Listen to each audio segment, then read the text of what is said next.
Perubahan paradigma yang ketiga, ibadah yang memberi makna bagi komunitas.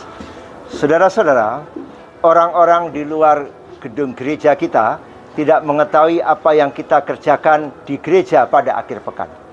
Walaupun mereka tahu hal-hal yang kita lakukan di dalam gereja tidak berdampak langsung kepada mereka.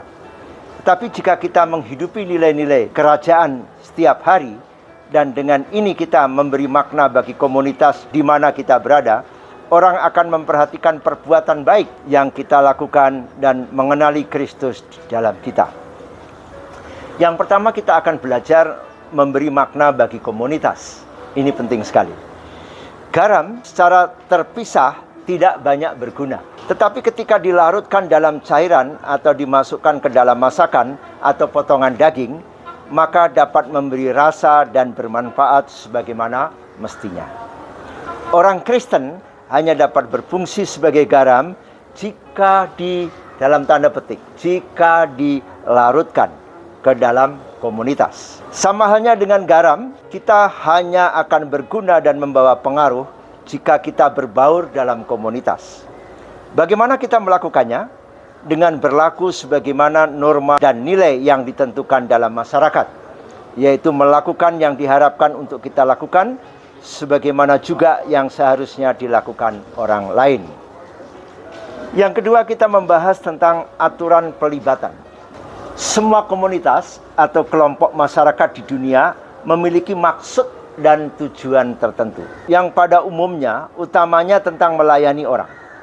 Untuk memenuhi maksud dan tujuan tersebut, setiap komunitas yang unik memiliki pola perilaku tertentu yang diharapkan dari masyarakat. Hanya ketika orang berperilaku dalam pola tertentu, komunitas dapat memenuhi maksud dan tujuan mereka. Pola perilaku seperti itu disebut aturan pelibatan. Orang Kristen sudah sepatutnya mematuhi aturan pelibatan dalam hidup bermasyarakat hari lepas hari. Tidak ada pola perilaku kudus standar yang harus dipatuhi seseorang dalam segala situasi. Perilaku kudus adalah perilaku yang memungkinkan orang percaya untuk mengekspresikan nilai-nilai kerajaan Allah di setiap situasi untuk memberkati komunitas. Mereka bersatu hati dengan sesama di komunitas untuk mencapai maksud dan tujuan bersama. Yang terakhir, meninggalkan bentuk-bentuk dalam tanda kutip gerejawi. Orang Kristen harus meninggalkan segala bentuk dalam tanda kutip gerejawi. Mari kita lihat teladan Yusuf. Yusuf di dalam Perjanjian Lama berpenampilan sebagai orang Mesir dan bukannya orang Ibrani. Saudara-saudara Yusuf tidak mengenali dia. Kejadian 42 ayat 8. Firaun mengakui roh Allah dan hikmatnya yang di dalam diri Yusuf. Kejadian 41, 38 hingga 39. Rakyat Mesir mengakui kontribusi Yusuf dalam kehidupan mereka. Kejadian 47 ayat 25. John Stott, seorang teolog, mengatakan begini.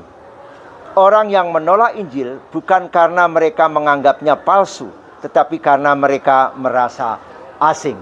Amin. Tuhan Yesus memberkati kita untuk menjadi berkat bagi segala bangsa.